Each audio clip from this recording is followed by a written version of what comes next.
Question period.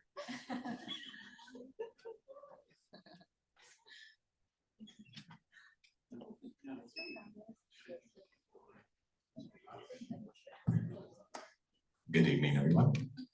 My name is John Taves, and I'm the event coordinator here at McNally Robinson Booksellers. Before we begin, I would like to acknowledge that the land on which we gather is Treaty 1 territory. That is the traditional territory of the Anishinaabe, Cree, Anishinaabe, Dakota, and Dene peoples, and the homeland of the Métis Nation. In addition, McNally Robinson Booksellers itself rests on the land once occupied by the Métis community of Town. As you may have noticed from the fact that there is still piano music swelling, I am a bad event coordinator and have not turned off the overhead music, so I'm just going to quickly do that and then we'll continue.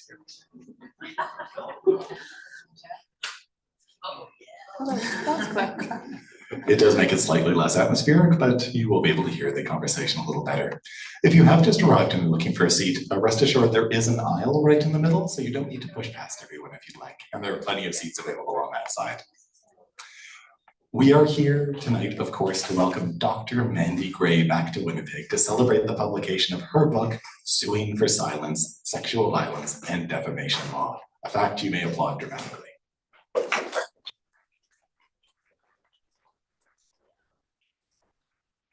Many thanks to UBC Press for publishing this volume and for supporting the event, of course. Just a few quick housekeeping notes before we begin. There'll be a conversation hosted by Katrina Clarke from the Winnipeg Free Press, which will take place in the stools to my left. Following that, there'll be an opportunity for all of you to ask questions. If you happen to be located here, please just raise your hand and I'll approach you with the wireless microphone to ensure that your questions can be heard.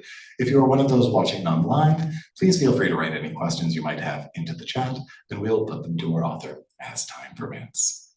I'll be back at the end of the event with some scintillating details on how you can get books signed, so please do hold on for that. But right now, it's my immense pleasure to introduce both of tonight's speakers. Your host for this evening, on my far left, Katrina Clarke is an award-winning investigative reporter with the Winnipeg Free Press.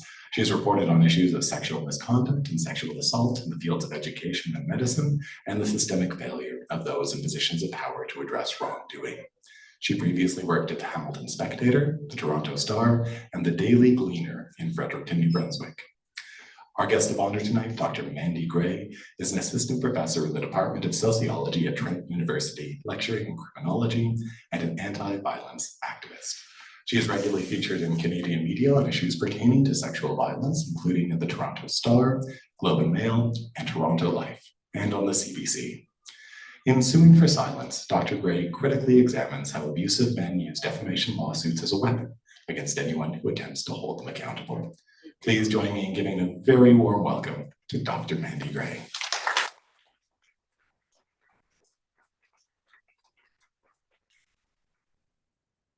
All right, well, welcome. And thank you everyone for coming to hear Mandi talk about this incredible book. It's a heavy subject, obviously, and you know, a lot of the work that I do sort of overlaps with this book, but I learned a lot from it. Why did you want to write this book? The beginning of this book started in 2017, and at that time I was doing a lot of media and doing a lot of activism around institutional responses to gendered violence. And as a result, I was getting a lot of messages from other people who had experienced various forms of injustices or wanted to express solidarity, having experienced similar experiences with the criminal legal system or reporting in the workplace or reporting on campus. And one of these stories really struck me, and it was the story I start the book with, and her name is Lynn, and she was based in Montreal. She's a tattoo artist, and she told me that she was working abroad in France, and she was being mentored by a really senior tattoo artist, and it was an abusive workplace environment, and which eventually led to him raping her. And she reported him to the police, and this was in Paris. And what she didn't know was in the French legal system, and things have changed now, but he was acquitted at the criminal trial. And after he was acquitted, he was given the option to criminally charge her for making a false report and to sue her for defamation. And so she was then facing jail time and potentially a legal settlement for the thing for reporting. And so what happened in her trial was she was eventually acquitted herself, and the lawsuit was dropped by the court. And she was stuck because she didn't know if she was allowed to talk about what happened to her, because while he was acquitted, she was also acquitted of making false allegations. And for her, it left her in this really scary place because she was fearful of having further legal action against her. And she felt really silenced and was fearful of even talking broadly about gendered violence at all, even with her friends. And then, so I was shocked by the reality of that. And then several months later, I met another woman, and this was in Toronto, and she had reported workplace sexual harassment. And once the investigation was complete, the person accused had sued her for defamation.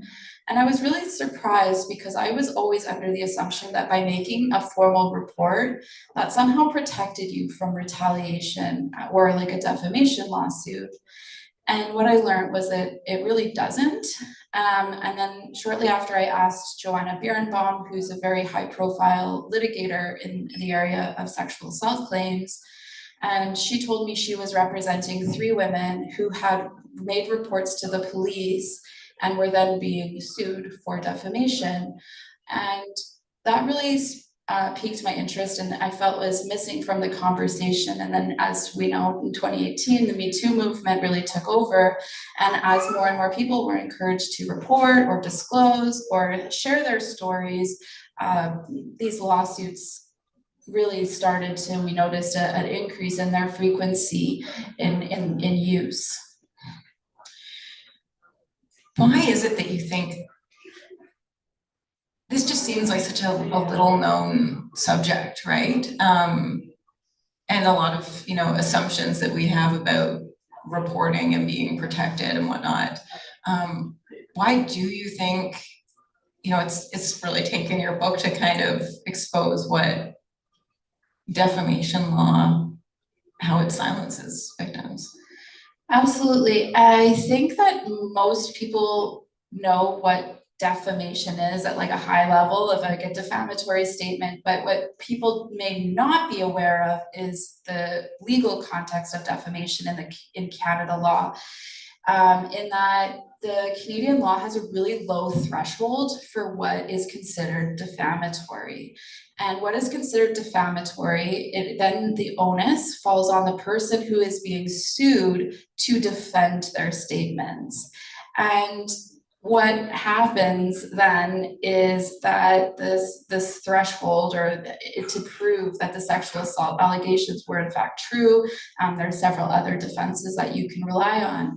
But moreover than the actual law itself, because what I learned in this research was what the law said, and despite the defamation law in Canada being really plaintiff friendly, because it falls on the person to being sued to defend themselves. And what is also interesting is the plaintiff doesn't have to demonstrate that their reputation has been damaged.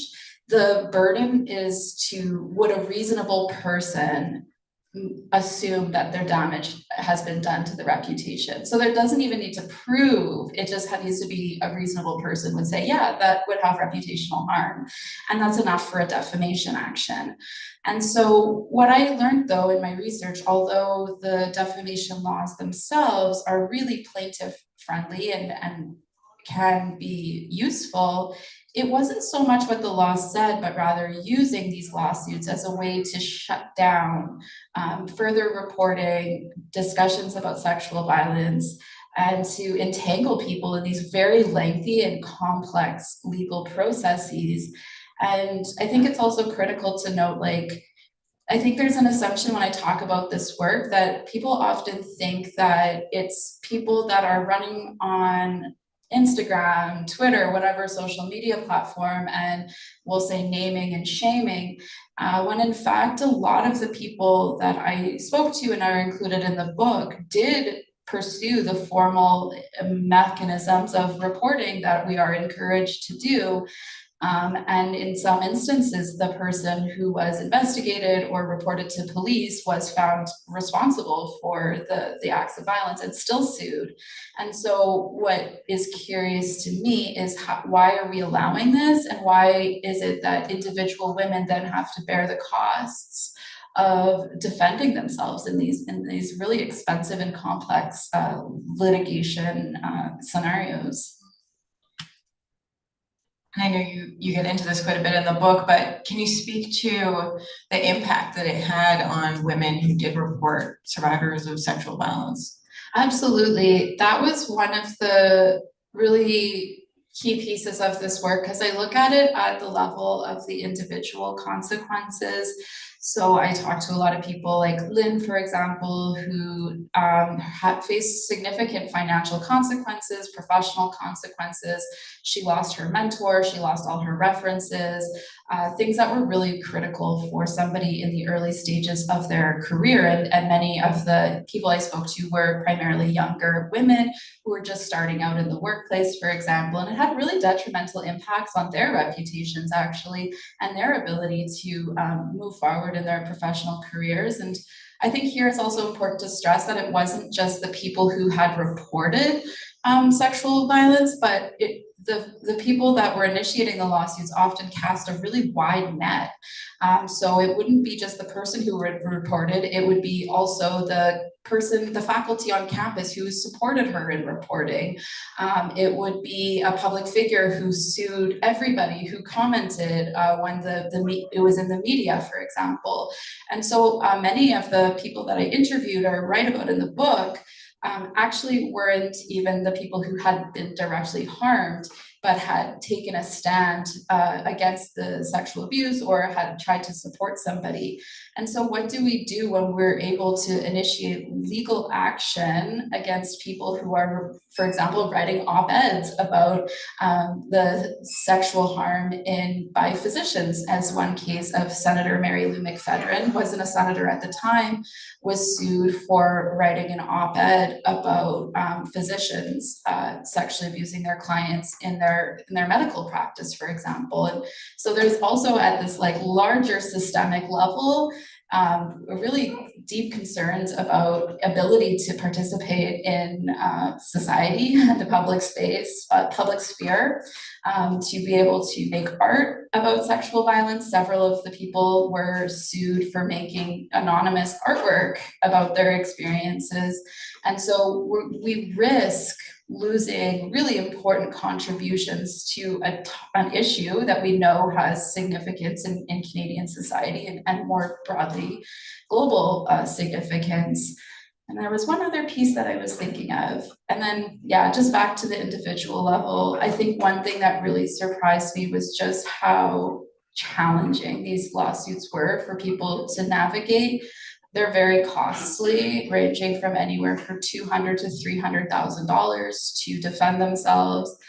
People were looking at losing their homes, loss of jobs, loss of professional opportunities. And so there were really multi-layers of consequences to these lawsuits. And many of the people I interviewed shared that they often felt suicidal as a result, or developed really significant health issues as a result of this, that they directly attributed to the stress of the lawsuit. And not just the lawsuit, but all these other institutional mechanisms that were used to attempt to push them into silence or dissuade them from continuing to talk about the sexual assault. Did the women that you spoke with, did any of them, or did all of them, or many of them, speak to how they wish they had known, that this is something that they could be up against? And did they say that if they had known, might it have changed how they responded? Absolutely. I think especially the people who made formal reports to police, I think felt very disillusioned by the legal system, that they could try and seek help and seek justice ultimately, and then be forced into a legal process that they did not want. They did not want to be sued, obviously, for many reasons. In several of the cases, as I mentioned, the men were held accountable and in an investigation process, and then were still able to sue. And I think that it was really shocking to a lot of people who were unaware. And to varying degrees, I think, yeah, very few people were aware of that reality, but that's not to say exclusively, because I really talked to people from such a wide range, like from folks who are working as like a service processor at a law firm, right, and considered herself to be low income, and to people in very prestige, we'll say, professions, of full professors at universities, and lawyers who had also been sued. And so there was a wide range of people that with varying degrees of knowledge of the legal system. And I think that that also really impacted their experience in terms of, how do I navigate this lawsuit, or even a threat, like receiving a cease and desist letter, for example. And that was responded to in very different ways depending on their social location and knowledge of the legal system. One thing that really struck me in your book is how, this didn't just include people who were going to the police, and, a lot of survivors wouldn't want to go to the police. They wouldn't think that they could get justice necessarily even through the justice system, but that this captured people who were, speaking sort of more privately and trying to still disclose without even being public about it. Can you speak to that? Yeah, so that's another good point about defamation law, is that the defamatory statement only needs to be expressed to one other person. So I think that's really critical. And so absolutely, there's been a number of cases that have gone to trial, and there's two specifically that come to mind. There's one where it was two sisters who were sexually abused by an uncle, and they wrote together an email to the family just saying, this happened to us, and this is the result of our relationship with the family at this point. And the uncle successfully sued them for that email, and the damages were higher than what the sisters would have gotten if they sued him for the sexual abuse, which was really, I think, chilling to a lot of people. There was another instance of a woman who wrote a letter to a childhood friend disclosing that her brother had sexually abused them when they were children. And he then sued her for that. And again, he won, because it can be, as we know in the criminal legal system, and it's been really well documented, it can be really challenging to prove sexual assault, because it often happens in a private space. There's often just the two people, and there's very rarely any physical evidence. So then that's even further complicated when you're talking about historical trauma. And so the current defamation law is like really out of sync with this like larger societal conversation of, now we're like questioning, well, can you call yourself a survivor of gendered violence? Can you call yourself a victim of, even if you're not naming people? And there's been, I think of the Amber Heard case, for example, where she wrote the op-ed and didn't call herself a victim of violence, or even she mostly broadly stated, she had become a figure of gendered violence in the media, and was successfully sued for that. So I think there's a really important conversation to be had about how that reclamation of those experiences, some people find it very empowering and healing to identify themselves as survivors, but defamation law is telling us that's defamatory. And so it's really an interesting point in time, and these like out of sync with one another.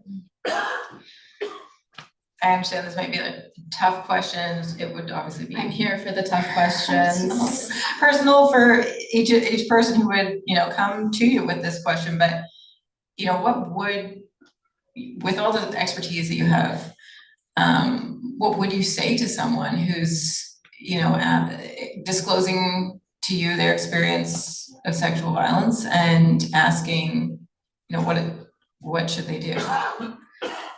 I think it's such an individual question of what the person is hoping to get out of the reporting. I think that although I've noticed, and others have too, that these lawsuits are becoming more frequent, there's still it doesn't mean stop reporting, stop talking about sexual assault, don't do anything. I think more so it's be aware of the potential.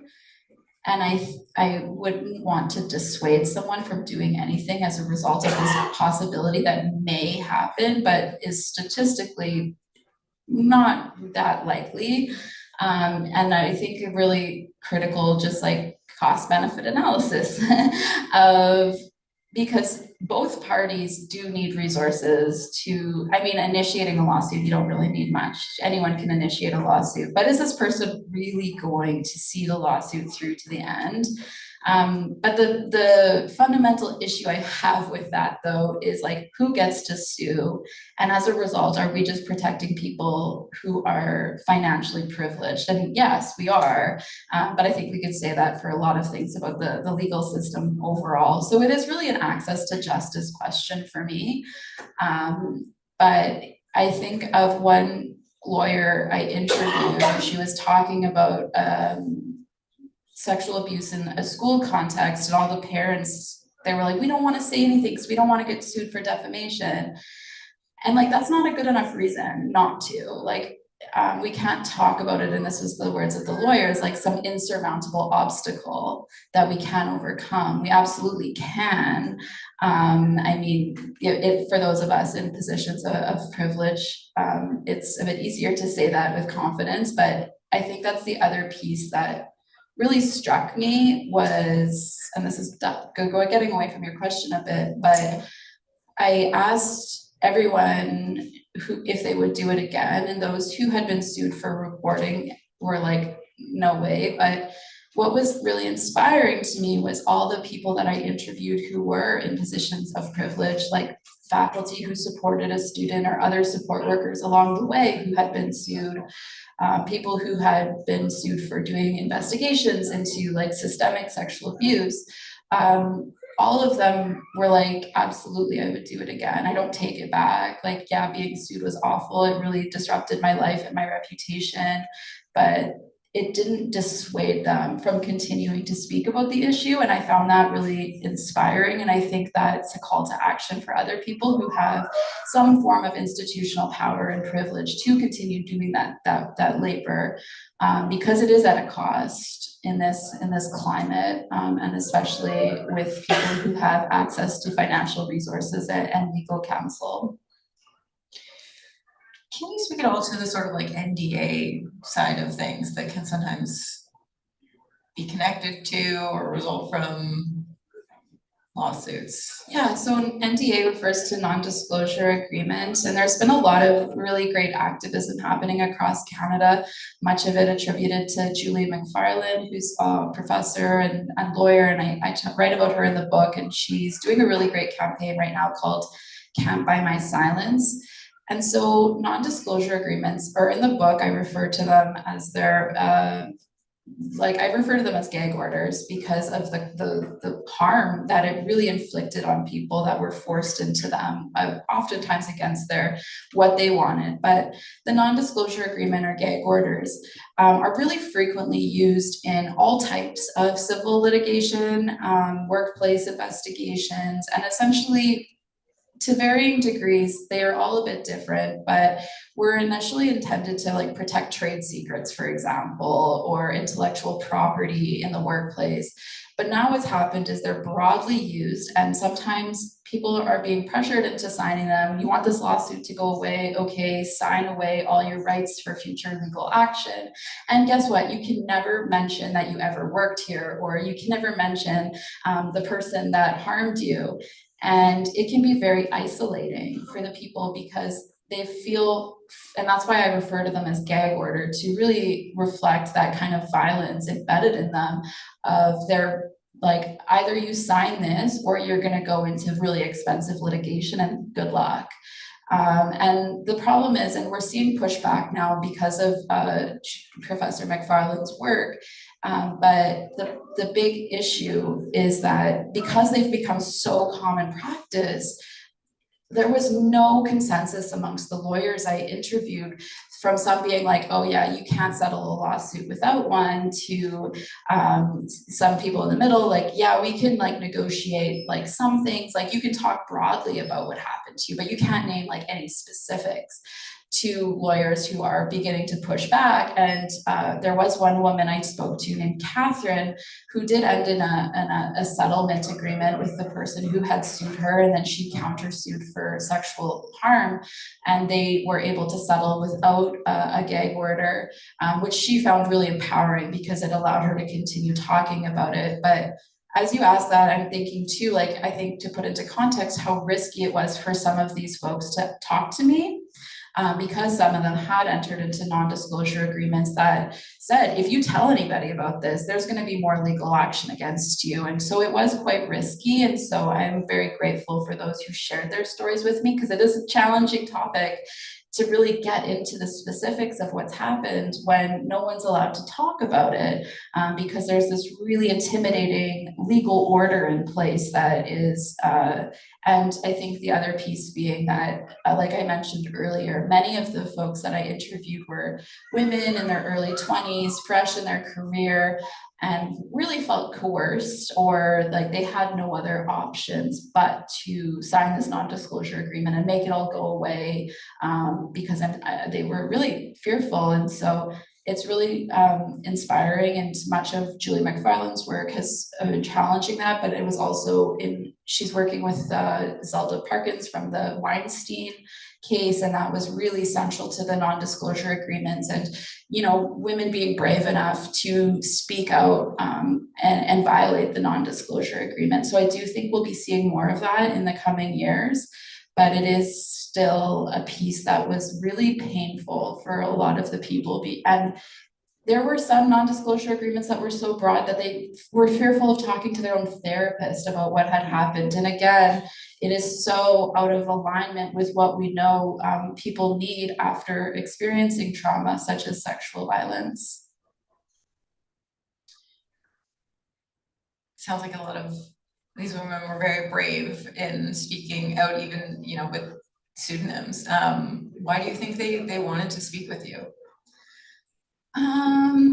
It's always hard to say why folks wanted to speak to me and like who didn't talk to me, but I think there's a few factors. I think people who talked to me knew that I was an activist, and they knew that I would not just take their stories and then write my dissertation and call it a day, that I would leverage them for social change. And I think because many of them were fearful of speaking for themselves about what had happened to them, it gave them an avenue to hopefully make some social change so that future people aren't faced with the similar experiences. I think one piece is I could relate to a lot of them, having been sued myself, and I'm still being sued for some comments I made on social media about sexual violence. I think that they saw that I could recognize how high the stakes were and how the legal system can be weaponized on a level that I think many others maybe can't relate to in the same way. So I think there were those factors at play, and Yeah, and so I am very grateful because when I started this study, it was very exploratory. I didn't know if anyone would talk to me. I didn't know if this was even an issue. I was just kind of curious, and I was like, it was sad to see how many people had this experience. Like, I wasn't expecting to get the response that I got.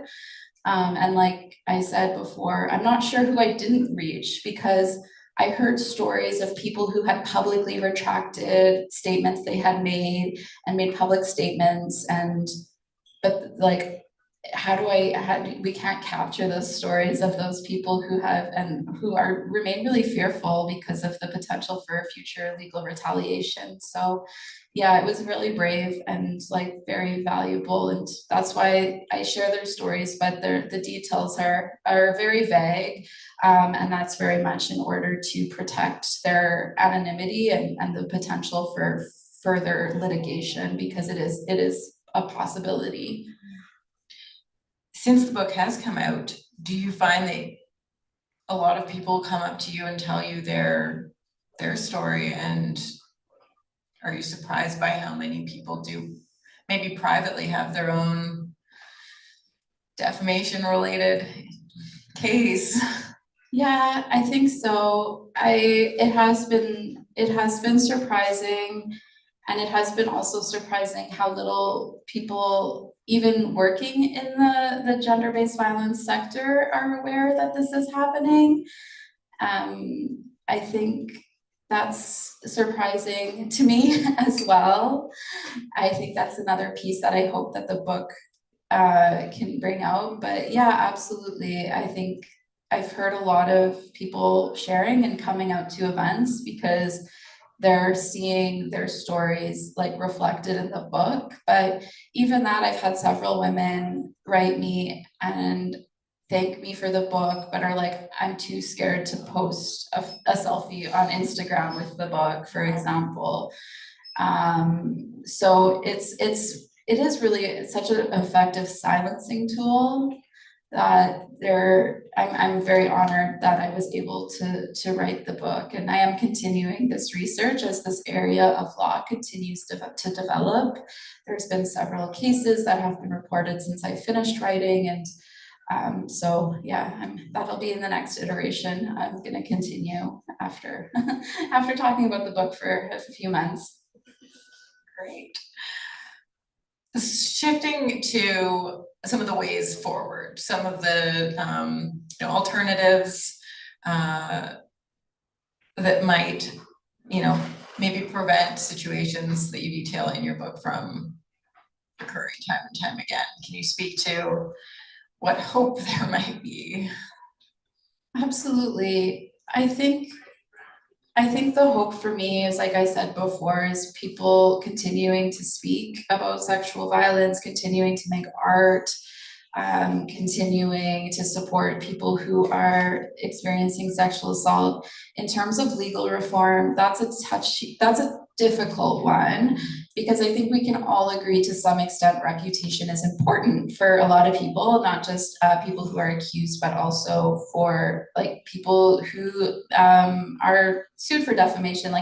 And so I think it's been a really sticky place, and there's a lot of folks that think that the current defamation laws are adequate and important, and we need them to protect people from false accusations. But I think we really need to critically look at what actually they're doing and recognize that in Canada and more globally, we have an epidemic of gendered violence that is well documented, and we do not have a mass number of false reports happening. And so a reevaluation of what we're privileging and who gets to sue, I think, is a really critical piece. I'm not sold on the necessity of defamation law. Of course, I have my own biases here. However, I do think that there needs to be better protections or awareness that reports to police are not protected from litigation against you. And that's a really critical piece that I think can be addressed through policy. However, whether there's a willingness or interest from the level of politicians is to be seen.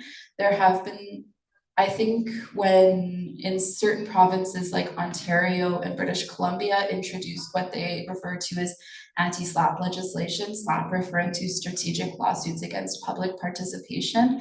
This was had the intention of giving people who were sued on matters of what was determined to be a matter of public interest, a quick and efficient way to have these lawsuits dismissed before even filing a defense.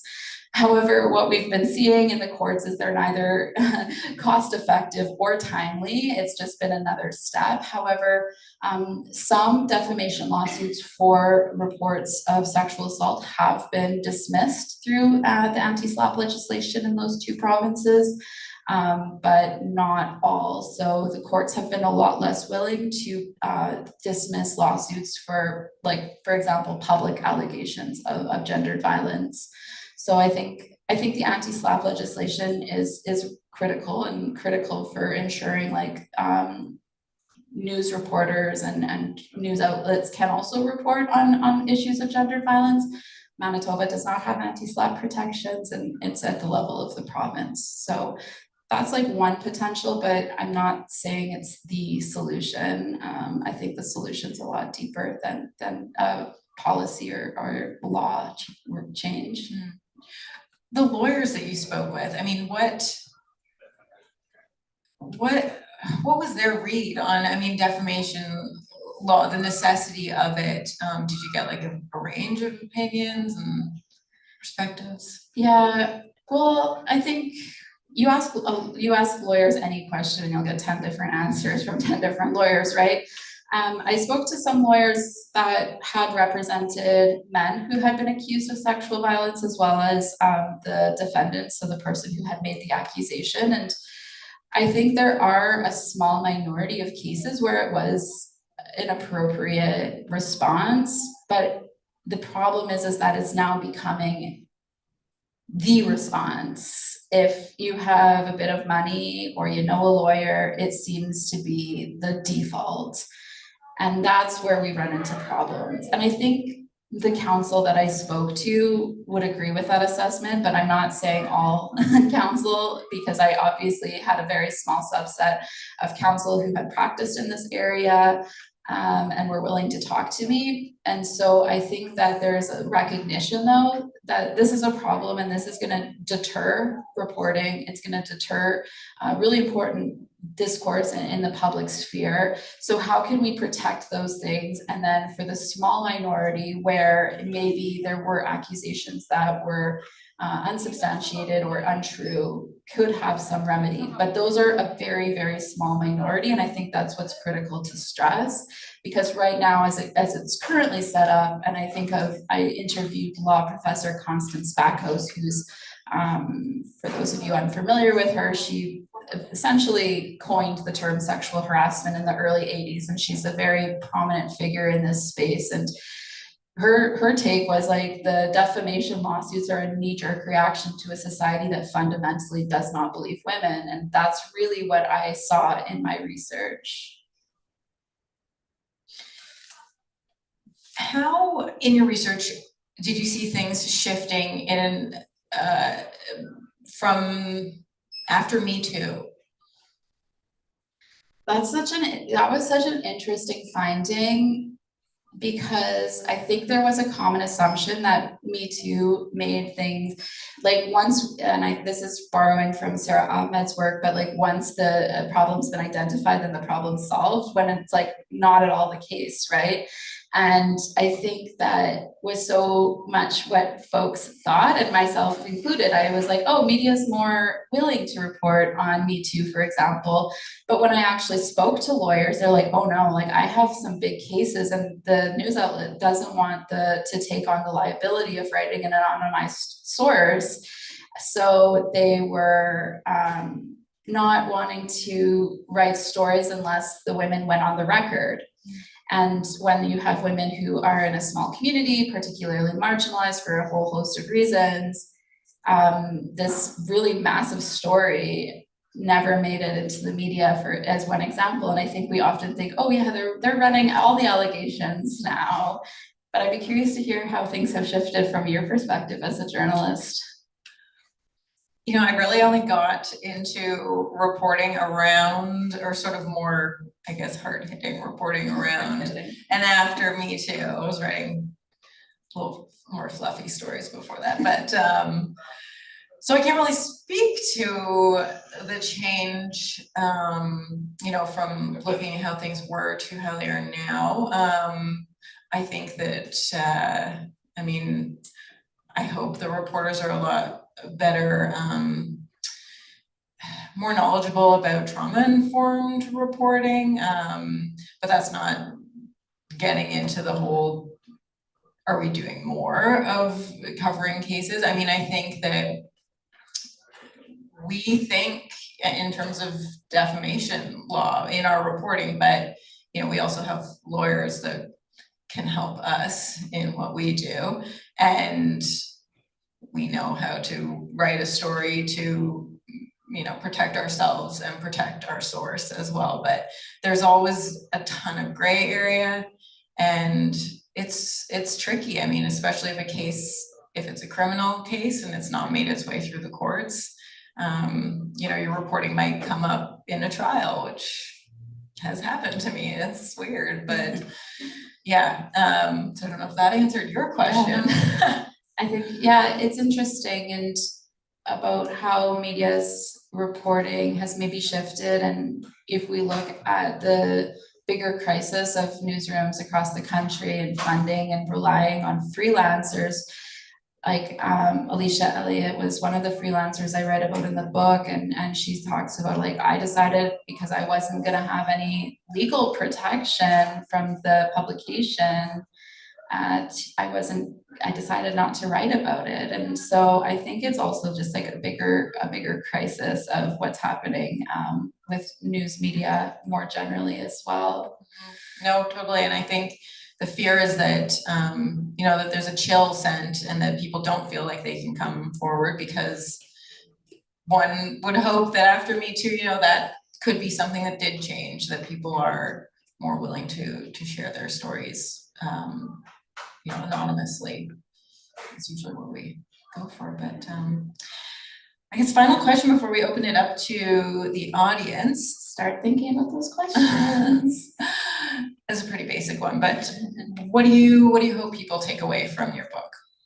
I really hope that they take in all the narratives of the different people that I spoke to, recognizing the huge risk that they took in speaking to me. And I think their narratives are really powerful and important. And I hope that encourages people to think about their own role in ending gender violence more broadly, and inspires people to in whatever way they can, do their part in the larger movement.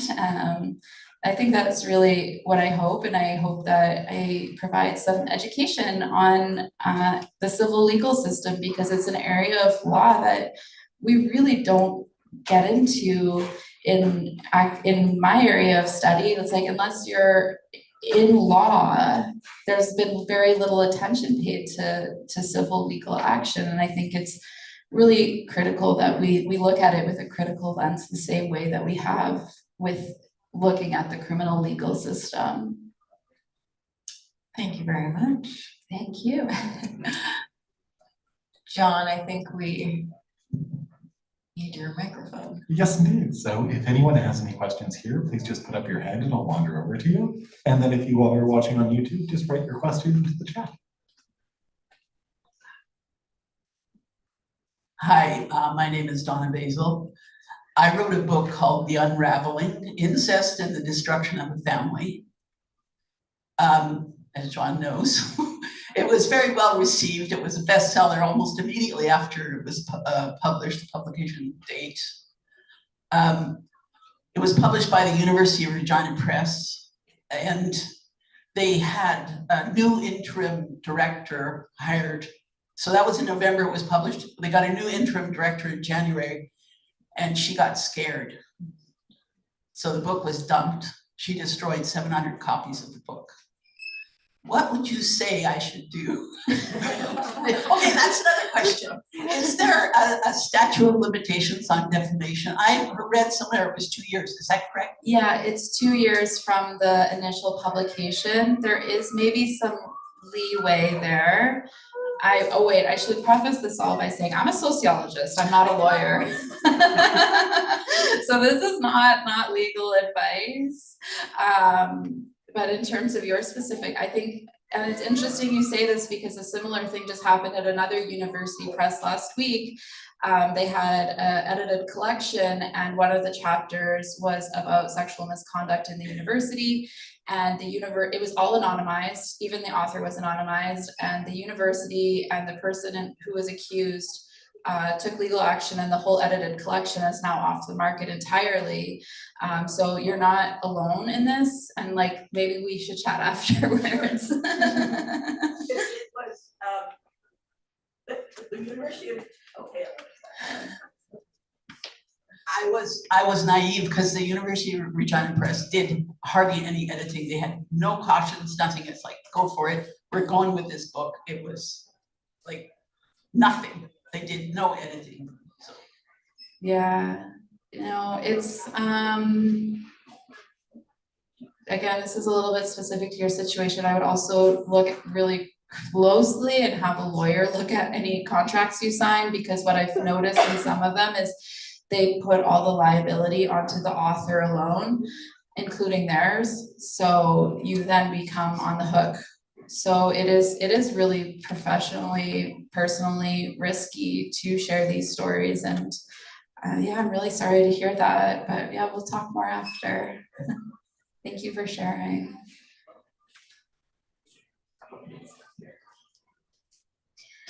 Thank you so much for taking the time to come out and like share your story, your book, your research. First off, my name is Sungai Mubingi, and I do work in the gender-based violence and intimate partner violence and family violence sector. And there is so much to keep up with, so very much, between legislation, laws, and different things. So I guess like my first question is like, through your research, have you found any central, I guess, databases or location of resources that can support both the gender-based violence and intimate partner violence sector, and just like the general public, especially as it pertains to this? That's a great question, and a big part of why I wanted to write this book was I don't think that it has been, but I'm happy to note that as of this week, I've been commissioned to create a few resources specifically for service providers. And then as well as I'm going to be writing up a policy brief as well. That'll be not a book length work. So it'll be a little bit more digestible for folks who have a lot to learn and don't have time for a full length book. But I'll get your contact details after, and I'll be happy to share the service provider brief that I'm working with. And I'm happy to talk to service providers and people working on the front lines about this work as well. And it's really the intention behind this was because I identified it as something, and I didn't know working in the field since like 2008, and I was shocked, right? And that was my motivation for the work. And so I'm happy to share what knowledge I have learned along the way. Thank you so much for the work that you do. I really appreciate you being here. Thank you.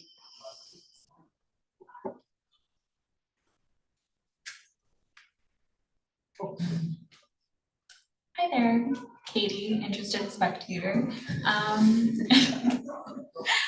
I was curious as to a topic that you both had brought up during the question period. People who, you mentioned defamation law, it can be triggered by just speaking to one person, and we had briefly touched on people being even scared to discuss what had happened to them with their therapist. So in that case, like, I'm still kind of wondering, is it covered by doctor-patient confidentiality? Are there other resources, or how would we be able to provide people who have been through this experience and who obviously need to speak about it to someone but are essentially gagged? Yeah, okay, so this is where it gets sticky. Because in the criminal legal system, as a result of like many years of feminist labor and activism, there are protections around things like doctors' notes and other disclosures that would require the consent of a judge, which can be really like, there's a high threshold, but within the civil legal system, everything is fair game. There aren't those same protections. Of course, you can argue for them, but they're not necessarily guaranteed in the same way. So that's really a big part of why it's such an effective tool for threatening, is that because you really are forced, not just opening up your medical records or your counseling records, but they could ask for your text messages, your emails, and then the person who harmed you essentially has access to all this really personal information that you thought was going to be private. And so that's really why these lawsuits are such an effective tool, is because it can be used as a like humiliation of having to divulge this really personal information, and there's not really any like boundaries to it. And so I think that's a really, really good question. And yeah, one of the pitfalls of the civil legal system is in Canada, it's called discovery. And we have what's referred to as like broad discovery. So anything that's even remotely relevant, it can fall into this, the lawsuit, and it can be really invasive and feel really like a violation for the person who's being sued. But with that being said, I will also say that to some extent, I don't want to say it's nice, but the person being sued is also subjected to a cross-examination and has to also answer questions, whereas in the criminal legal system, the accused person has the right to remain silent, or whatever it is, the proper legal terminology here. But so he doesn't necessarily have to testify. But in the civil legal system, he will also have to divulge personal records to some extent and take the stand essentially. So it is a really good question, and it's something to be critically thinking about just how much information in the paper trail that can be divulged in a civil legal system.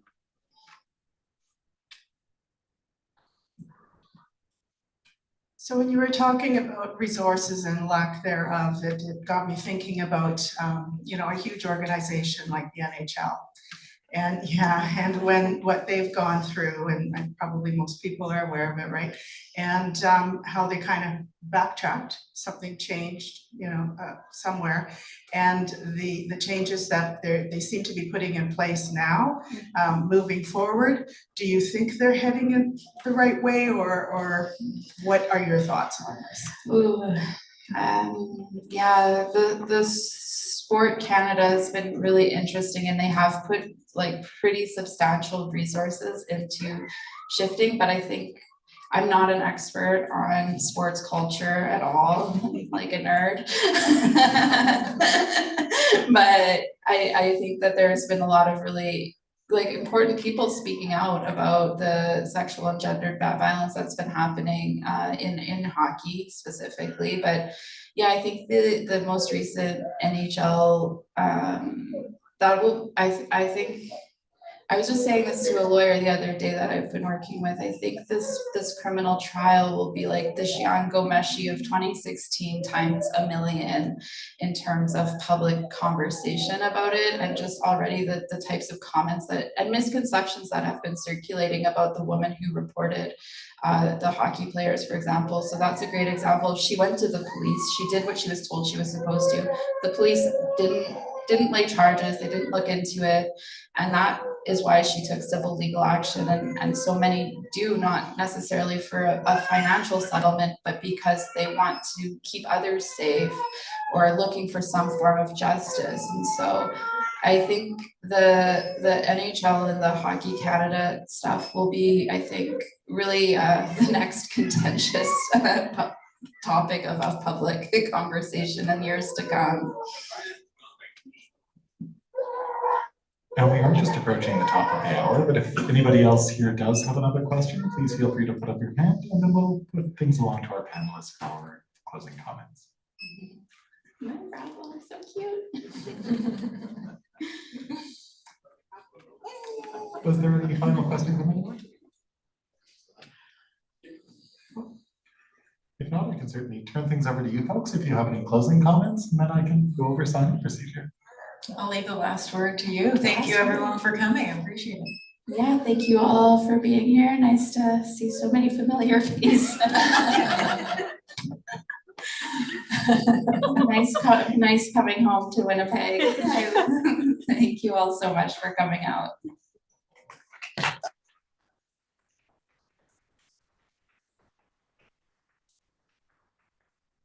And thank you so much, Dr. Gray and Katrina Clarke. So good to be able to just sit back and listen to the conversation. Thank you so much for your questions and for sharing so much, and to all of you for your attention as well, and for your questions throughout the evening. We will now be moving along to the signing portion of the evening, so we'll be transporting Dr. Gray just over to a table beside our cash desk in a relatively non-dramatic fashion. Please feel free to join us over at the table. We have copies of Suing for Silence at the table itself. We also have copies available at our cash desk. You can get a copy signed before you pay for it, but please do remember to pay for the book before you leave. We're enormously grateful to UBC Press for helping to make this evening a possibility, and so grateful to you all for joining us both physically here and virtually online. Thank you all for coming. Have a wonderful night, and please give one final round of applause to Katrina Clarke and Dr.